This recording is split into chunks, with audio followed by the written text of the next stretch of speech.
అంటే జనంలోకి వెళ్ళే కార్యక్రమం తగ్గించాలి అన్నది వీళ్ళ ప్రయత్నం. ఎందుకంటే అతను వెళ్తే ఓ 50 మందో 100 మందో వస్తే కనుక అస్సలు పట్టేది కాదు. మాక్సిమం ఒక 500 మందో 1000 మందో వస్తే కూడా పట్టేది కాదు, కార్యకర్తలే అని చెప్తారు. అంతకైతే కనుక డ్రోన్ పెట్టి మరి విజువల్ తీసి చూపెట్టేవాళ్ళు. జగన్ పనిది, వెళ్తే ఎవడు పట్టించుకోవట్లేదు, ఒకప్పుడు వెలుగు వెలుగాడికి అయిపోయింది, ఇంకా ఆర్థిక కర్పూరం ఇంటికి వెళ్ళిపోవడమే అని చెప్పేవాళ్ళు.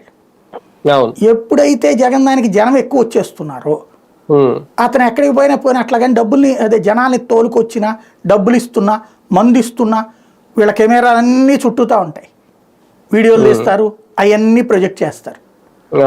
కానీ ఇప్పుడు ప్రభుత్వం అధికారులు వీళ్ళే ఉన్నారు. పోనీ ఇదివరకు ప్రతిపక్షంలో ఉన్నప్పుడు వీళ్ళు ప్రతిపక్షంలో ఉన్నప్పుడు వాళ్ళు అధికారంలో ఉన్నప్పుడు కూడా అదిగో దానికి ఇచ్చారు దీనికి తాగిచ్చారని చెప్పి రాసుకొచ్చారు. ఇప్పుడు అట్లుంటే రాసుకొచ్చేవాళ్ళు. ఈవెన్ వాళ్ళంతటా వాళ్ళు తాగుతున్నా ఈ బొమ్మ వేసి చెప్పేవాళ్ళు.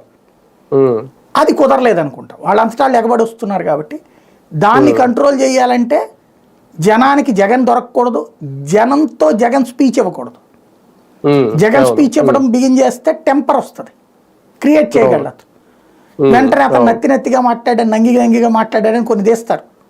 అది ఇంతకు ముందు ఈయన దగ్గర ఉంది, మిగతా వాళ్ళ దగ్గర కూడా ఉంది అట్లాంటి మాట్లాడలేదు. బట్ లోపల కదా నందిగం సురేష్ అవమానం జరిగింది, కారు ఎక్కనివ్వలేదు ఆయన